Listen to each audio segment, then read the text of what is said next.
National Review recently was by Kevin Williamson, and we got into this a little bit earlier. And I thought it was an important article because it talked about, what our concern is about what standard we will use. What will be the standard for how we kill Americans in America? And he talks a little bit about how his belief is that Al-Awlaki was targeted mainly as a propagandist. And the interesting thing about Al-Awlaki is that before he was targeted, he was actually invited to the Pentagon. We considered him to be a moderate Islamist for a while. We invited him to the Pentagon. I think he actually gave and did prayers in the Capitol at one point. So the question is, if we made a mistake the first time about whether he was our friend, and I think we did, could you make a mistake on the other end? The question is if the government's to decide who are sympathizers and people who are politicians with no checks and balances are to decide who is a sympathizer, is there a danger really that people who have political dissent could be included in this?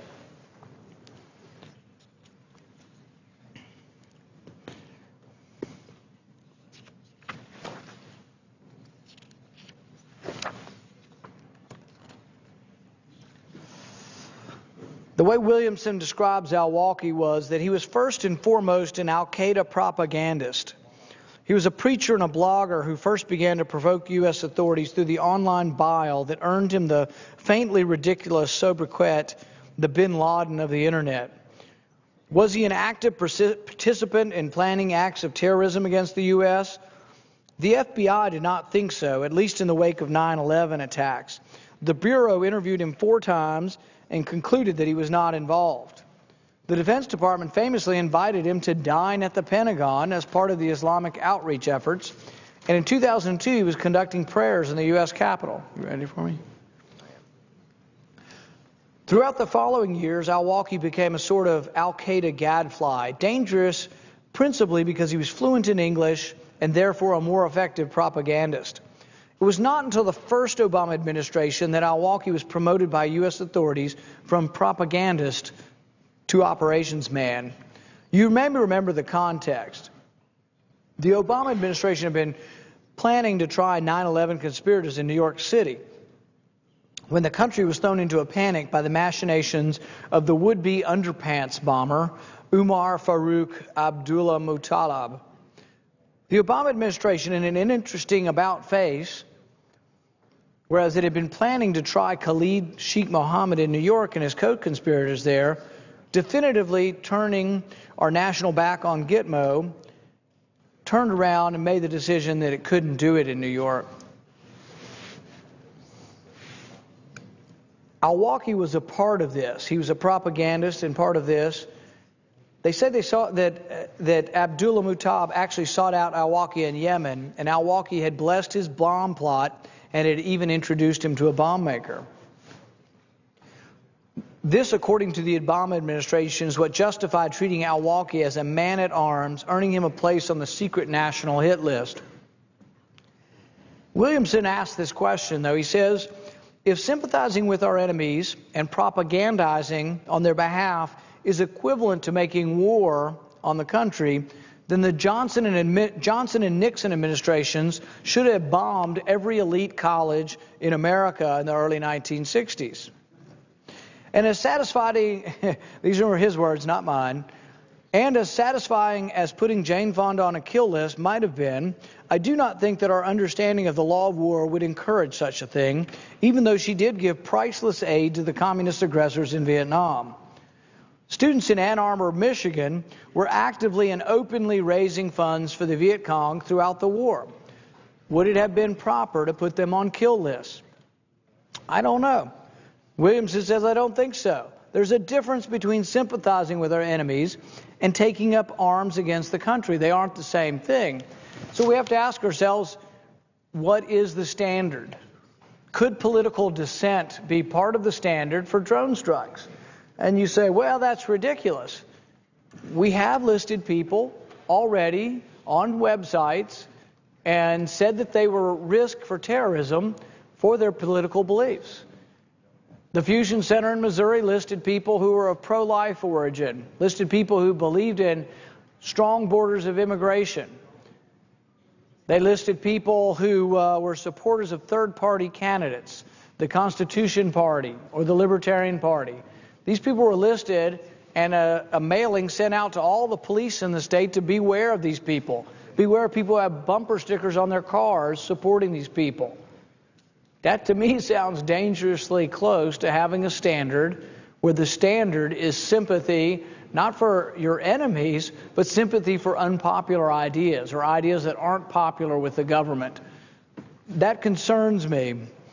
And it concerns me whether or not we could have in our country a standard that's less than the Constitution. You know, the Constitution is a standard. I just can't imagine that we would want to give up on this standard, or that any president could assert that the standard would not be the Constitution.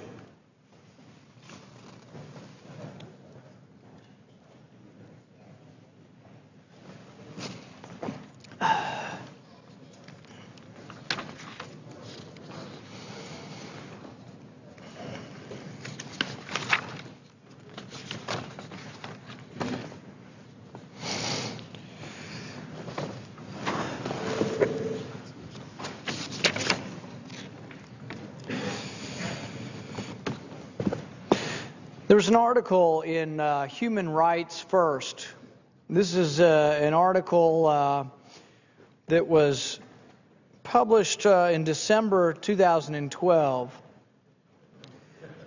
And it begins with this prefacing statement. The United States is establishing precedents that other nations may follow.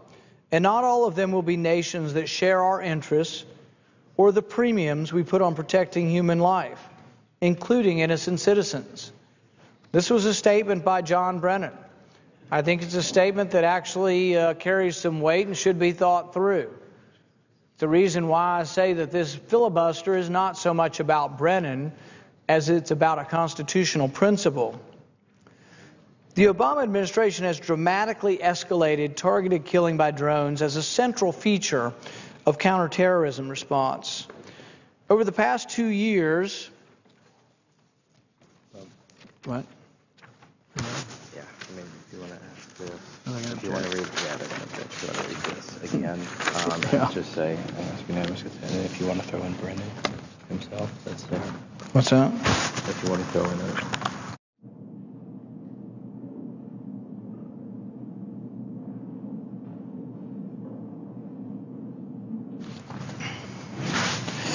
Mr. President, at this time I have a unanimous consent request, and I'd like to read it into the record. With this unanimous consent request, I would emphasize that this would be ending the debate and allowing a vote on Brennan.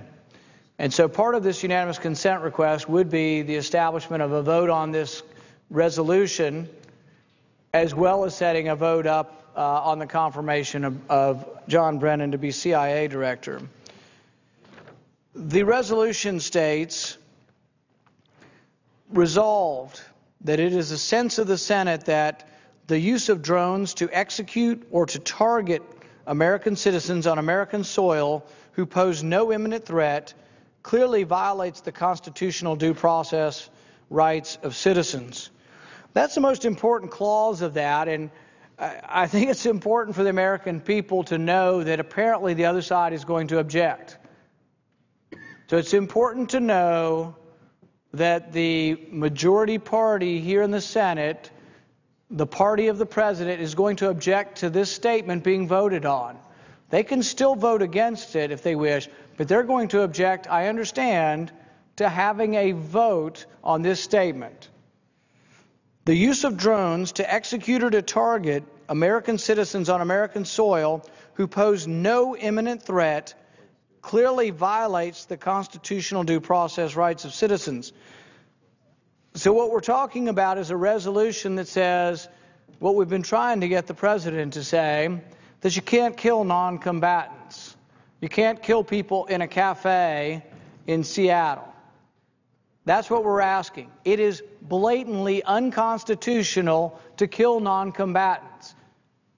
I can't understand why we couldn't get a resolution, particularly because I'm willing to, with this resolution, move forward and let the vote occur on Brennan. The second part of the resolution is the American people deserve a clear, concise, and unequivocal public statement from the President of the United States that contains detailed legal reasoning, including but not limited to the balance between national security and due process, limits of executive power and distinction between treatments of citizens and non-citizens within and outside the borders of the United States, the use of lethal force against American citizens, and the use of drones in the application of lethal force within the United States territory. So basically, the second part of the resolution asks basically that we do our job, and ask the President to let us know what's going on with the program. So if there's an objection to this, it would be an objection to, 1, killing citizens who are non-combatants, and 2, to giving us a report on what the program will actually entail. So, Mr. President, I ask unanimous consent that at the time to be determined by the two leaders tomorrow, the Senate vote on this resolution, as I just read it, and with the addition to it, that they then turn to the Brennan nomination or are allowed to proceed to a vote. Mr. President. Is there objection? Mr. President, reserving the right to object.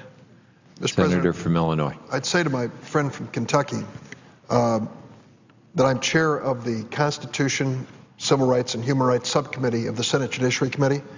We are scheduling a hearing on the issue of drones because I believe the issue raises important questions, legal and constitutional questions, and I invite my colleague to join us in that hearing if he'd like to testify.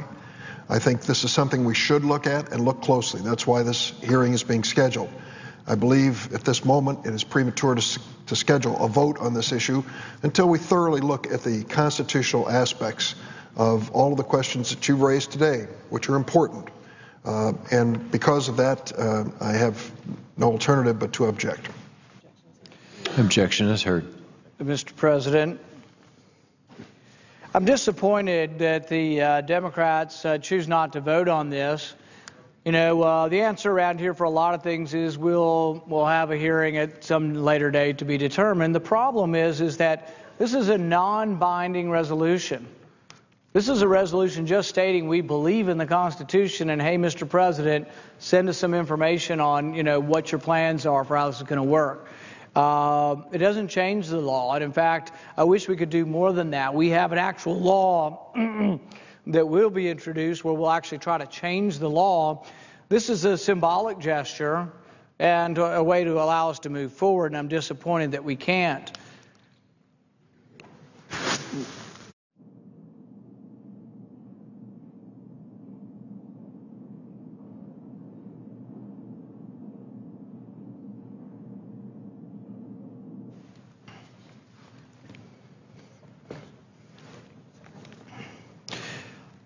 This was an article that was published in Human Rights First back in December of 2012. And like I said, it has an opening statement by John Brennan that I think is actually well thought out and recognizes some of the advantages and disadvantages of drone strikes. He starts out by saying, this is from Brennan, the United States is establishing precedents that other nations may follow, and not all of them will be nations that share our interests. Think about what he's saying there. Other people are going to get drones. We've already lost a drone in Iran. How long do you think it is before Iran has drones? How long do you think it is before Hezbollah has drones or Hamas has drones?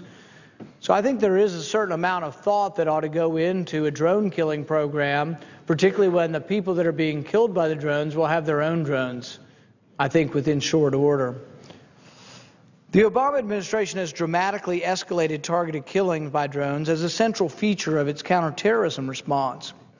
Over the past 2 years, the administration has begun to speak more openly about the targeted killing program, including in public remarks by several senior officials. While we welcome and appreciate these disclosures, they nevertheless provided only limited information. Experts in other governments have continued to raise serious concerns about this, the precedent that the U.S. targeted killing policy is setting for the rest of the world. including countries that have acquired or are in the process of acquiring drones, yet have long failed to adhere to the rule of law and protect human rights. So we like to believe that we actually have rules in place and we wouldn't misuse drones. Imagine what it's going to be like, though, when countries get drones who have none of the rules, none of the checks and balances.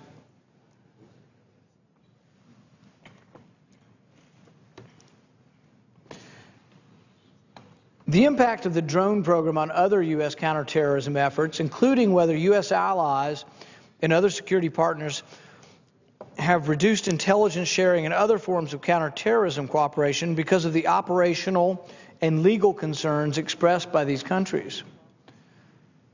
The impact of drone operations on other aspects of U.S. counterterrorism strategy, especially diplomatic and foreign assistance efforts designed to counter extremism, promote stability, and provide economic aid. The number of civilian casualties, including a lack of clarity on who the United States considers a civilian in these situations.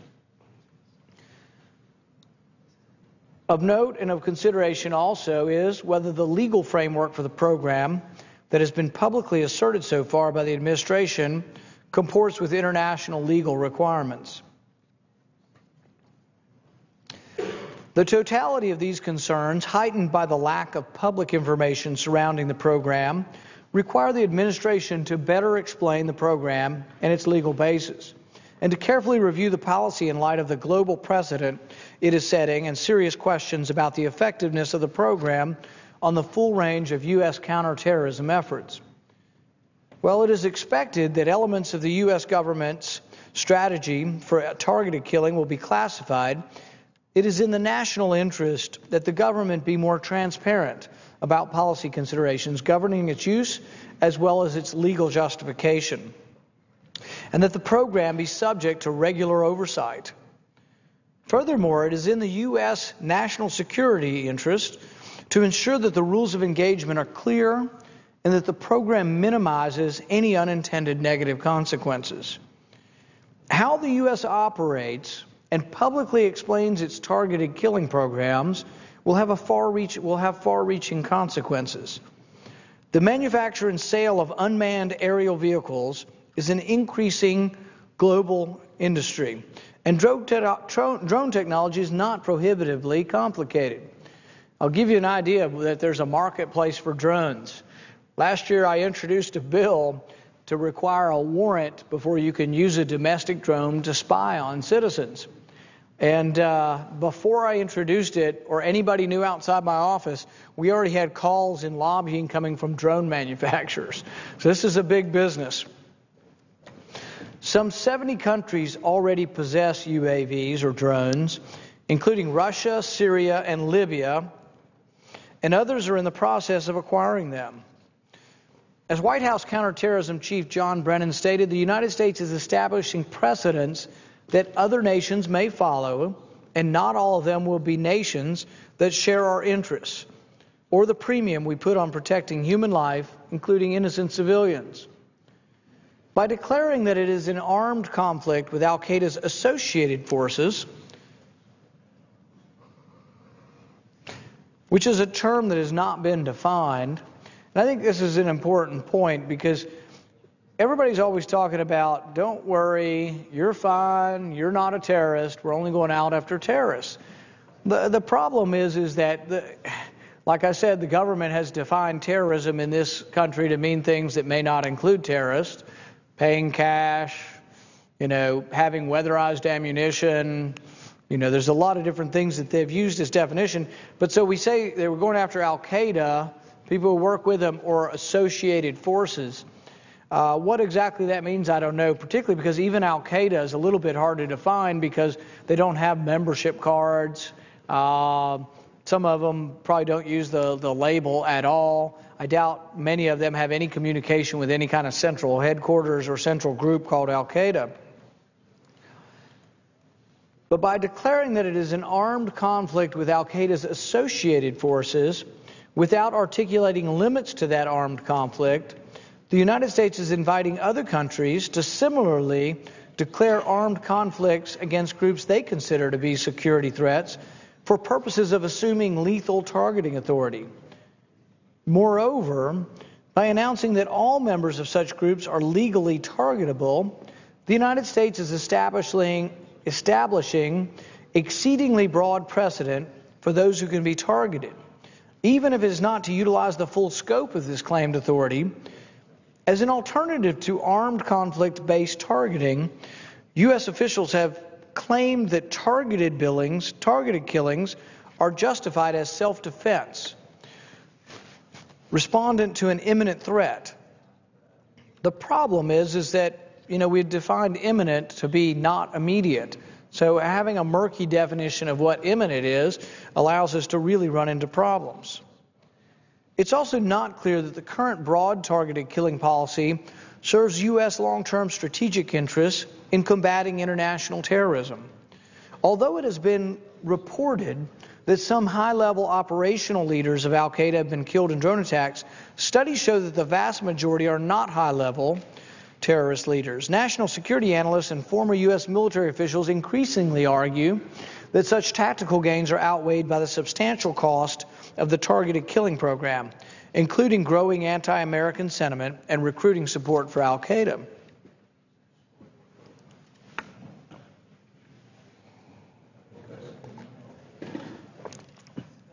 The broad targeted killing program has already strained U.S. relations with allies and therefore has impeded the flow of critical intelligence about terrorist operations. The problem is, when we talk about this, particularly, one of the most important things to our intelligence is actually human intelligence. We get information from people who are our friends, who live in those countries, blend into the population, are part of their population. But we've gone on, and some of this we've destroyed, in the sense that one of the people who helped us to get bin Laden was a doctor in Pakistan by the name of Dr. Shakil Afridi. If you don't stand by the people who give you intelligence and give you information, you won't get more. But when he did help us, somehow his name was leaked. I don't know where the leak came from, but his name was leaked. And then he was arrested by the Pakistanis, and he's now in prison for the rest of his life. So I've asked several times, both to the previous Secretary of State as well as to the current Secretary of State, and I asked the current Secretary of State point blank and directly, will you use the leverage of foreign aid to say we're not going to give you foreign aid if you don't release this doctor who gave us information? And it's a little bit ironic that we won't do it, particularly since at one point in time we actually had a $25 million reward, I think, for any information that led to help to getting bin Laden.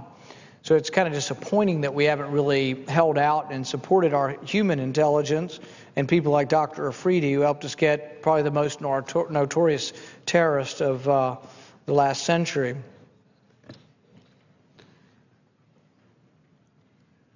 The U.S. government doesn't report the number of deaths from drone strikes. Independent groups have estimated, though, that they've claimed several thousand lives so far.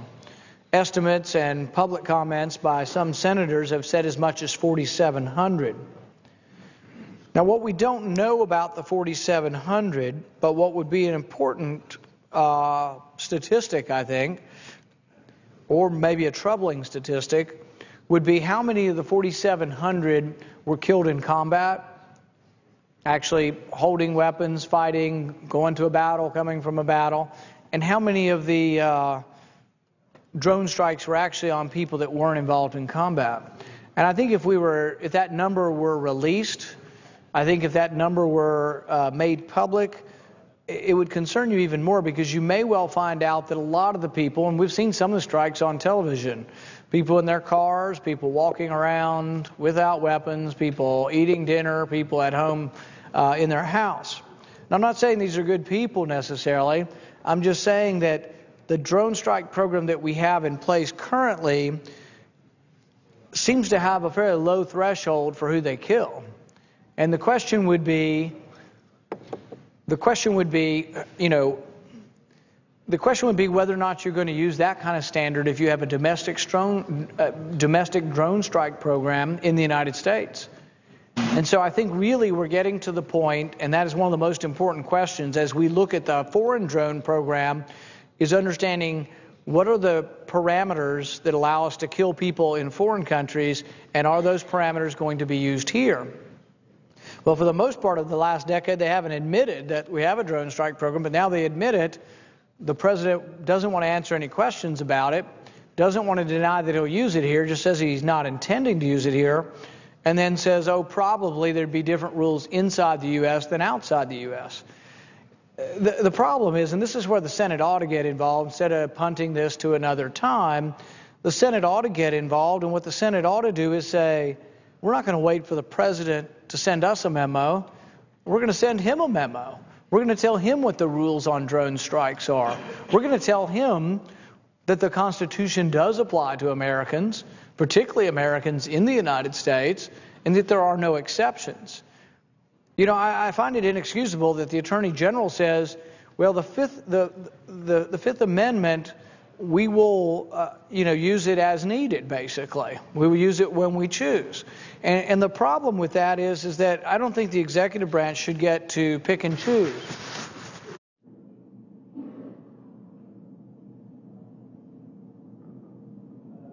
Mr. President, without yielding the floor, I'm going to allow a question from my colleague from Texas.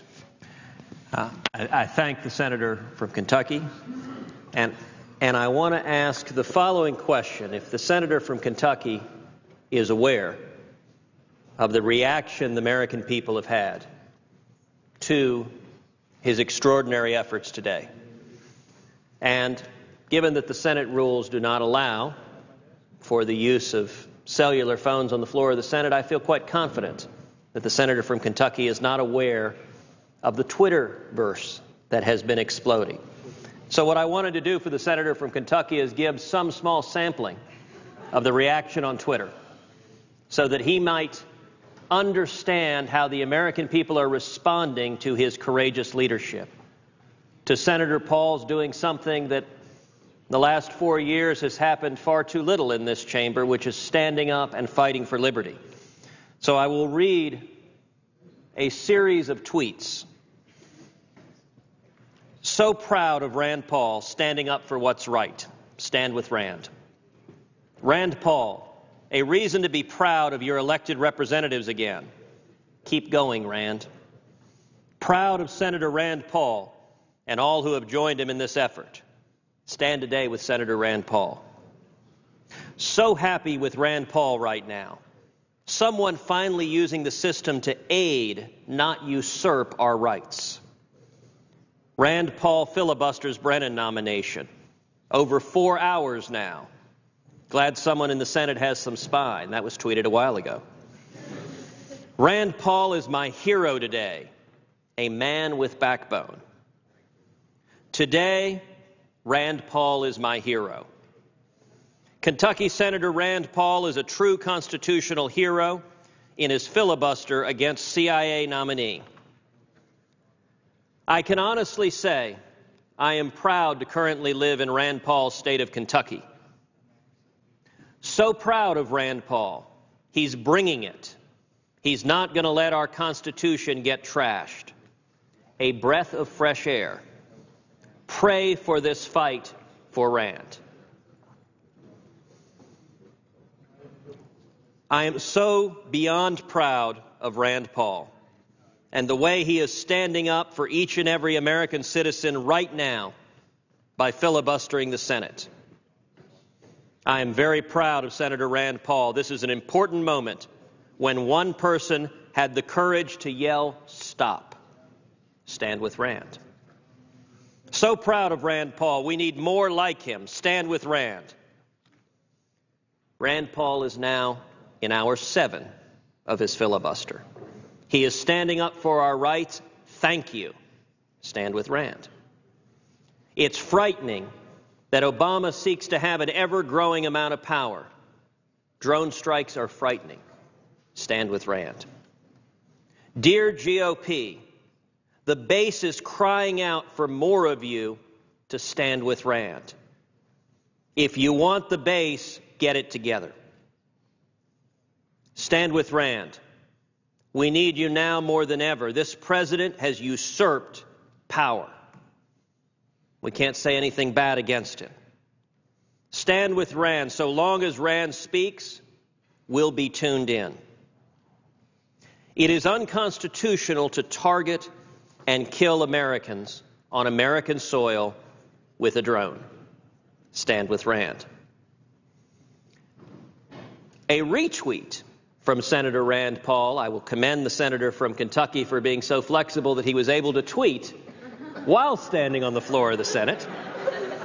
And a retweet from Senator Rand Paul's tweet, "I will not sit quietly and let President Obama shred the Constitution," with the hashtags Filibuster and Stand with Rand.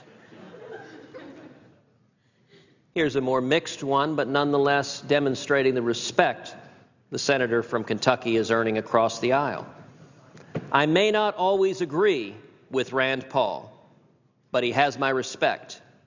He's very willing to do what he feels is right. Stand with Rand. From Congressman Justin Amash, why won't President Obama simply state that it's unconstitutional and illegal for government to kill Americans in U.S. without due process? Stand with Rand. Stand with Rand because we deserve to know if American citizens should fear murder from our government. Everyone should be aware of this important moment in American history. Stand with Rand. Proud to call Rand Paul my senator. Stand with Rand. It is unconstitutional to target and kill Americans on American soil with a drone. Stand with Rand. The federal government does not have the power to kill its citizens whenever it wants. There's something called due process. Stand with Rand. Fight for our constitutional rights and liberties. Stand with Rand. Stand with Rand. I have gained a lot of respect for Senator Paul today. This is not a right or left issue. It is a civil liberties issue. Thank you, Rand Paul, and others who are taking a stand for patriotic Americans. A great day for liberty when Senator Rand Paul and a handful of others stood up for liberty. Stand with Rand. And it is ironic that a Nobel Peace Prize winner won't guarantee that he won't use drones against Americans. Stand with Rand.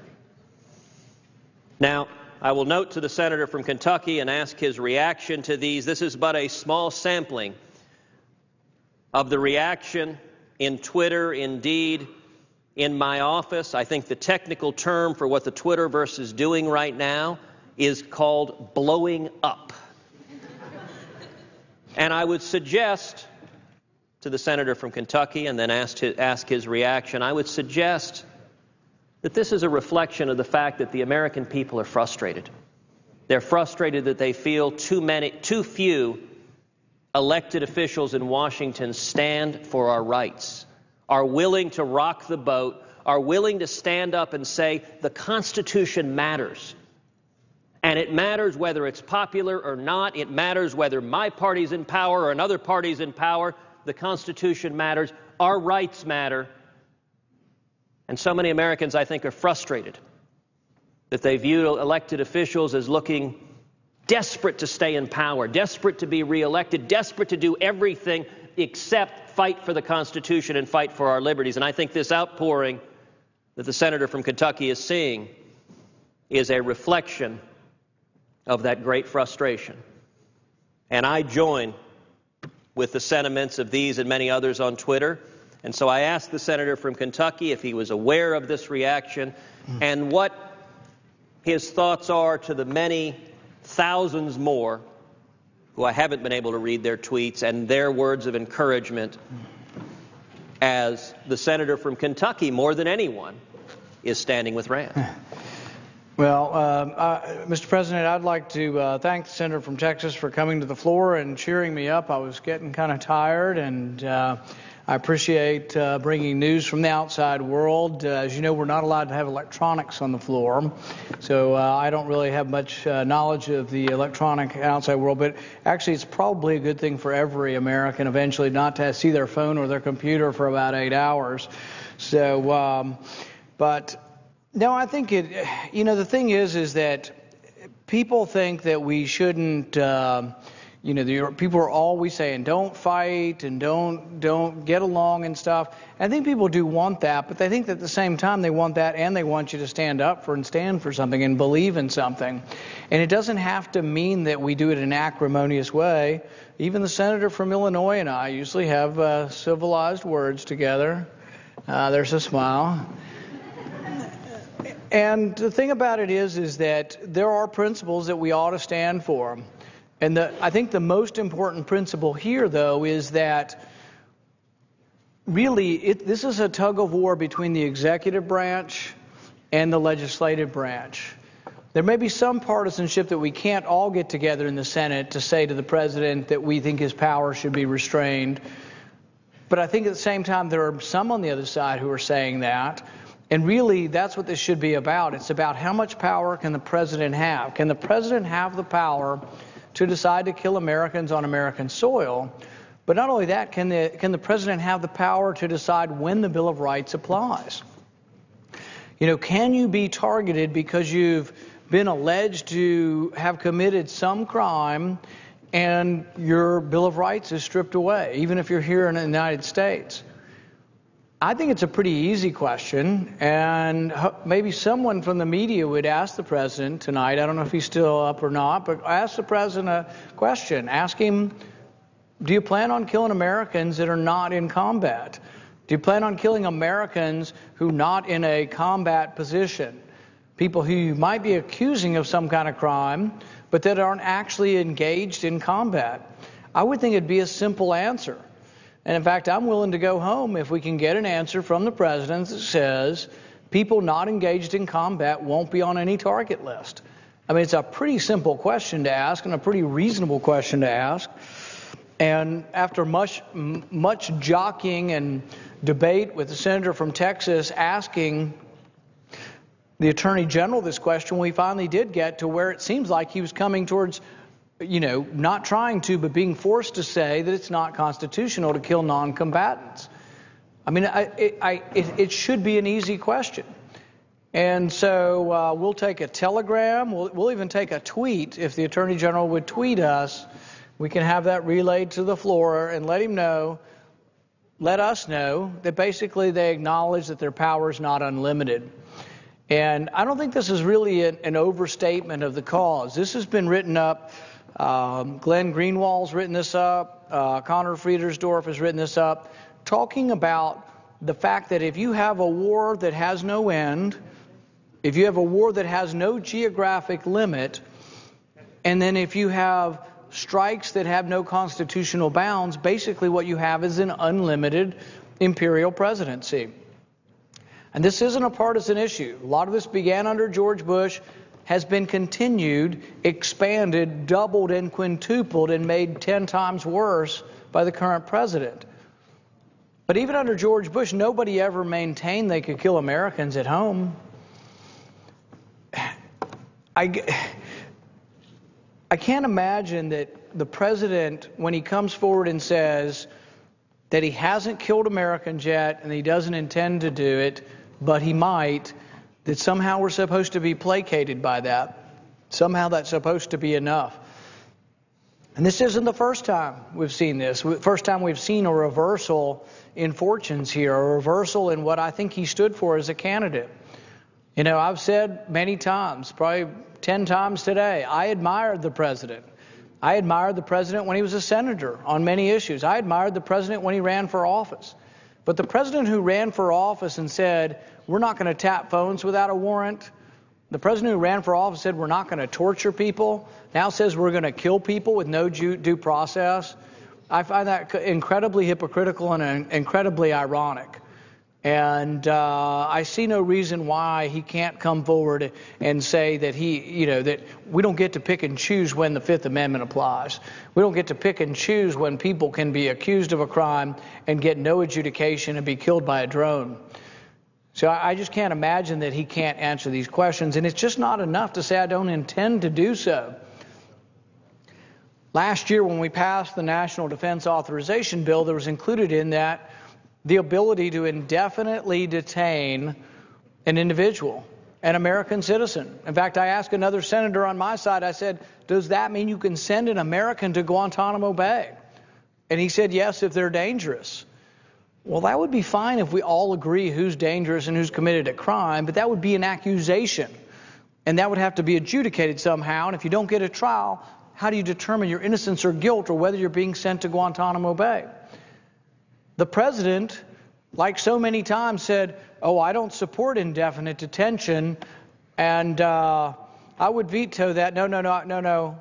I won't veto that this time, but I would veto that if I were still candidate Barack Obama, but I'm President Barack Obama. I'm not going to veto that. And so instead he says, I have no intention of detaining anyone. Well, here's the problem. I mean, it's not good enough. The law is for everybody. It's not for saying, oh, I'm a good president. I went to Harvard. I'm not going to detain anybody. It's not enough. The law is what the law is. And if the law allows you to be detained as an American citizen, what about the next guy that's not so high-minded? The next guy that decides he's going to detain political opponents or ethnic groups or people that he has dislike for? What happens when that happens? It's not enough to say I don't intend to do something. And I would think the leader of the free world, the leader of, I think one of the most important nations, if not the most important nation or civilization we've had in historic times. That's what, I have high hopes and high estimations of who we are as a people. It's not enough to say I don't intend to break the Constitution. You either believe in the Constitution or you don't. I think illustrative of sort of this opinion was when I interviewed or asked questions to Senator Kerry when he was being nominated, and I asked him these questions about, can you go to war without a declaration of war? And his answer was, oh, of course I will support the Constitution, except for when I won't support the Constitution, when it's inconvenient.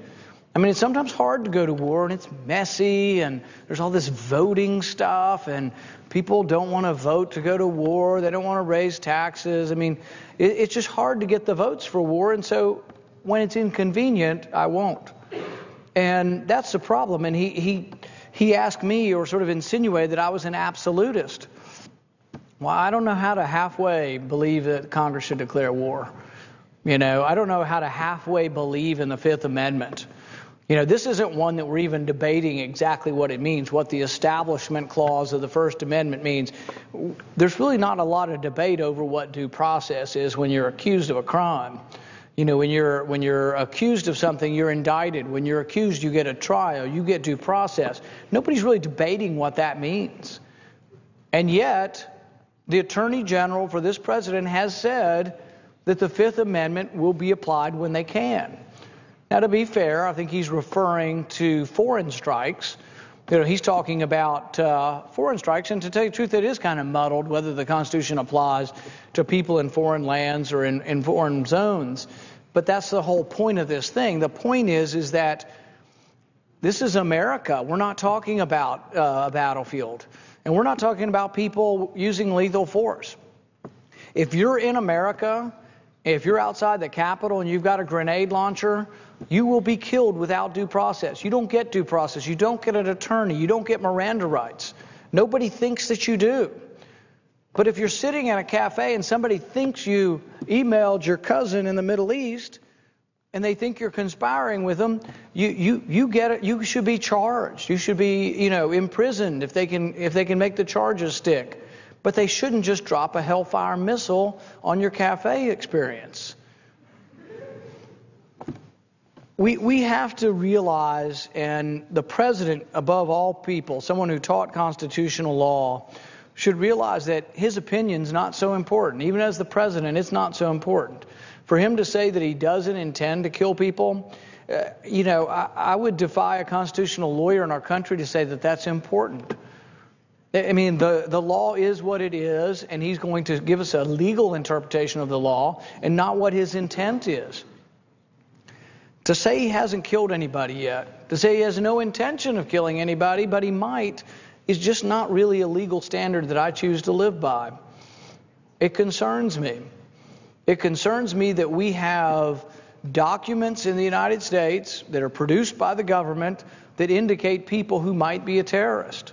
The Bureau of Justice came out with one last year, and it said people who are missing fingers, people who have colored stains on their clothes, people who have more than 7 days of food might be terrorists. Now, ironically, another government website says that if you live on the coast, you should have 7 days of food because there might be a hurricane. You might need to have that food. But another website says if you do, you might be crazy and a lunatic and a survivalist, and you might be somebody we might need to target with a drone. If you see somebody like this, you're supposed to report them. If you hear of people who have guns in their house or lots of weatherized ammunition or ready-to-eat meals, they could be on the target list. If that's who we are targeting to be terrorists, I certainly want a trial.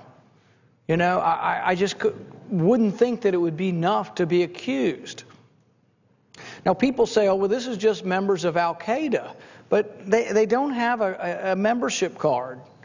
I don't know that we've ever looked at anybody's because they're dead. They're blown up with a missile, so no one's looking at their Al-Qaeda membership card. But the thing is in the United States, saying someone is associated with Al-Qaeda or someone's associated with terrorism, we've had experience with government offices and officials talking about people who might be terrorists. The fusion centers in Missouri said that people who are pro-life might be terrorists. They said that people who are for secure borders might be terrorists. They said that people who vote for the Constitution Party or the Libertarian Party might be terrorists. So if you believe in signature strikes, I guess if you see the traffic going to the Libertarian Party convention, that you could probably just hit a caravan and get a whole bunch of them at once. Now people say, oh, that's absurd. The president's not advocating that. Well, he's advocating a drone strike program in America. All we have to compare it with is the drone strike program overseas. Now, he sort of said when forced to, he doesn't want to talk about it, but when forced to, he says, well, the rules will probably be slightly different inside the U.S. than they will be outside the U.S., which begs the question that I guess he believes he does have the right to have a drone strike program in the U.S. He's just going to have slightly different rules. Well, I have an important question for him. He needs to give me a call. Is one of the rules of the inside the U.S. drone strike program going to be that you obey the Constitution? That you get a trial by a jury of your peers? Is that going to be in the rules inside of America as opposed to outside of America? It's disturbing that it's been so hard to get any information on this. I wouldn't have gotten any information at all, I don't think, had not we got some support from the other side. The senator from Oregon stood up in the committee. In fact, he asked the question before I did. I was fascinated when I saw him ask the question by the answer. Senator Wyden stood up in the Intelligence Committee and he said, can you do a drone strike on Americans on American soil? Here's John Brennan's response. I kid you not. Well, we need to optimize transparency. And we need to optimize secrecy. That was his answer. Well, here's the follow-up answer. What does that mean? Does that mean you can kill Americans on American soil? What are you trying to say, or what are you trying not to say? To Brennan's credit, finally he answered the question only when there was a threat of him not getting out of committee. And that was thanks to bipartisan support, Republicans and Democrats threatening to hold him up. He finally got out. But on the day we threatened to hold him up, or they threatened to hold him up, he finally responded. I'd sent him questions a month and a half previously, and I finally got an answer when there was a threat to his nomination coming out of committee, which isn't really the way it should work. Here's a guy, the president's bragging about how transparent the guy is, and he believes in transparent. He's such a high-minded fellow, but he won't give you any answers unless you force him to. Same with the president. So we finally get an answer, and John Brennan says, well, the CIA can't kill people in the United States. It's against the law. Well, yeah, we knew that. Thanks. Thanks for admitting you're going to obey the law. We really feel blessed that you've said you will now obey the law. But it's sad that it took a month and a half, and under severe duress, they've admitted they will obey the law and the CIA won't kill you in America. Problem is, it's kind of a tricky answer because they're not the ones running the drone program. The Defense Department is. So you can be assured the CIA is not going to kill you, but the Defense Department might. So still the answer is, we haven't killed anybody yet. We don't intend to, but we might. So that's what you're to be satisfied with. So we got the answer from the Attorney General, and his was a little more detailed and actually had some good things in it, but basically concluded by saying they could conceive of a place where you could get attacked or where the U.S. might attack Americans. But the examples they came up with were not really what we're asking about. So it's sort of like answering a question, but answering the question that wasn't asked. They said, well, if planes are flying at the Twin Towers and if Pearl Harbor's happening again, obviously, we could see a use for drone strikes. It's like, yeah, me too. I mean, if we're being attacked and there's a war, or even if there's a person with a grenade launcher, you have the ability to respond to that. No one's questioning that. The reason this question comes up is that a significant portion of the drone strikes overseas are occurring on people who are not involved in combat. Now, there's allegations that they're bad people and they may be in combat or may have been in combat, but they're not currently in combat. So the question is, are we going to use the foreign drone strike model in the United States? Are we going to kill non-combatants in the United States? Are we going to kill people who we suspect? Which sort of gets to the other question, when you talk about, what rules and procedures you expect in your country, do you expect that the police would come and arrest you and put you in jail for the rest of your life because they suspect something? Is suspicion enough? Well, obviously not. We believe that that's the beginning of it. Usually involves probable cause, involves a judge to get information. I have a message here not from the White House, a message saying the White House hasn't returned our phone calls. If anybody knows anybody at the White House and wants to call them, we are looking for an answer from the White House. We've called Justice also. I think the answer says something about the sequester. Maybe they're going to call me when the sequester's over. So I really think that one of the courtesies that they ought to think about is particularly if what they're hearing is something that they don't object to, why not end the debate by going ahead and letting us know? Why not go ahead and let us know that they agree that they're not going to be killing non-combatants? You'd think that'd be a pretty easy answer for them. But I think in negotiations with any kind of executive branch, this one or others, that when you get a non-answer or a non-responsive answer, or you get a refusal to answer, I think that's when you need to be concerned that the answer really is not the answer they want to be public. It's an answer that perhaps the Fifth Amendment will be optional depending on who's judging the circumstances.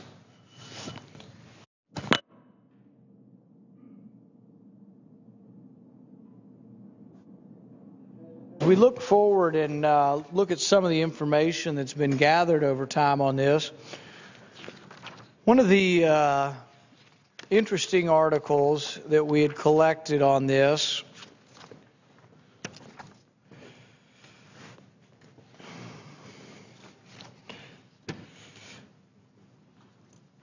was an article in the Los Angeles Times entitled "Police Employ Predator Drone Spy Planes on the Home Front."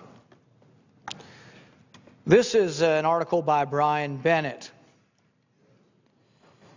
Reporting from Washington, armed with a search warrant, Nelson County Sheriff Kelly Janke went looking for 6 missing cows on the Brossett farm in the early evening of June 23rd. 3 men brandishing rifles chased him off, he said. Janke knew the gunman could be anywhere on the 3,000-acre spread in eastern North Dakota. Fearful of an armed standoff, he called in reinforcements from the State Highway Patrol, a regional SWAT team, and a bomb squad, ambulances, and deputy sheriffs from 3 other counties. He also called in a Predator B drone.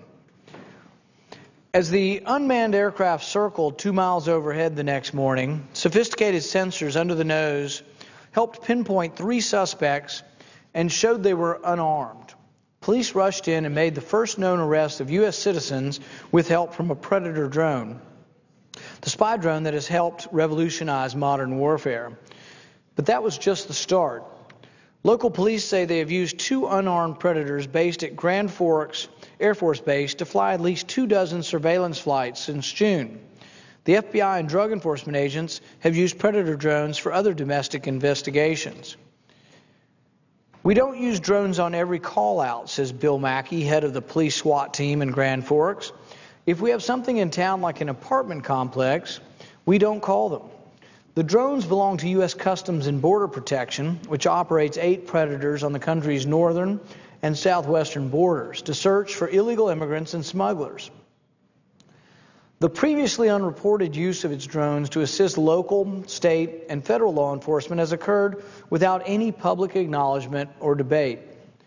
Congress first authorized Customs and Border Protection to buy unarmed drones in 2005. Officials in charge of the fleet cite broad authority to work with police, from budget requests to Congress, that cite interior law enforcement support as part of their mission. In an interview, Michael C. Kostelnick, a retired Air Force general who heads the office that supervises the drones, said Predators are flown in many areas around the country, not only for federal operators, but also for state and local law enforcement and emergency responders in times of crisis. Former Representative Jane Harmon, who sat on the House Homeland Security Committee at the time and served as chairwoman from 2007 until this year, said no one ever discussed using Predators to help local police serve warrants or do other basic work. Using Predators for routine law enforcement without public debate or clear legal authority is a mistake, Harmon said.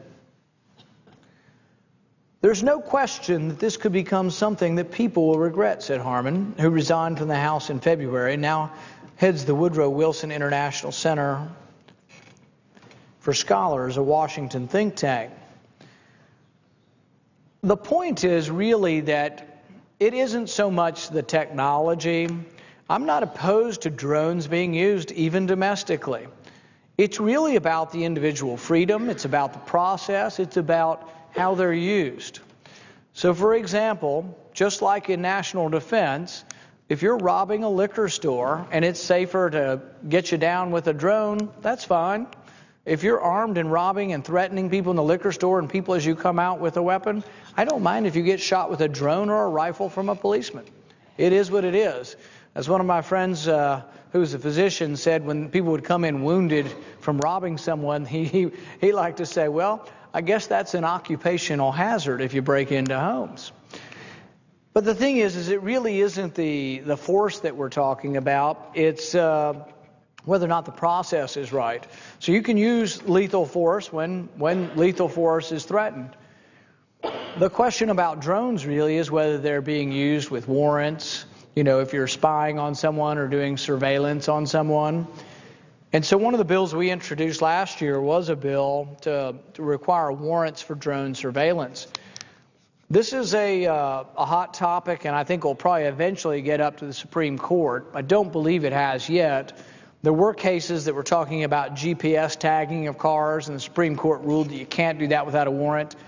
My suspicion is they'll rule in favor of warrants on drones too, although there's some dispute over what they call open spaces. And I think that with open spaces, we need to be concerned that just because you're not inside your house doesn't mean that you don't still deserve some privacy on your own land.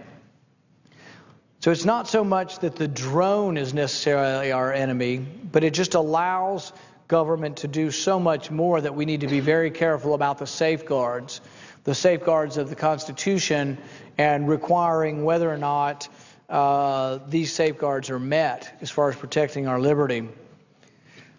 In 2008 and 2010, this is with the same article from the LA Times, Harmon helped beat back efforts by Homeland Security officials to use imagery from military satellites to help domestic investigations. Congress blocked the proposal on grounds it would violate the Posse Comitatus Act. Now, the Posse Comitatus Act is pretty important, and it's been part of our discussion today. And we're not the first person to raise this. The military is not authorized to operate in the United States. And you say, well, why not? Well, the reason is they operate under different rules of engagement than your police do. In Afghanistan,